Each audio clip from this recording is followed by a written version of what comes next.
Friends, आप सबको स्वागत है हमारा इस YouTube channel CM remix entertainment blog में।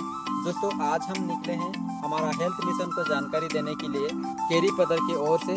सो आप लोग हमारे इस चैनल में बने रहिएगा एंड इसका एंजॉय लीजिए।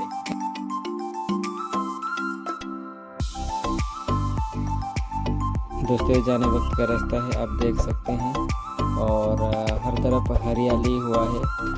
जाते वक्त खूब एंजॉय करके हम लोग जाते हैं। फिलहाल हम पहुंचने वाले हैं केरी पदर की ओर।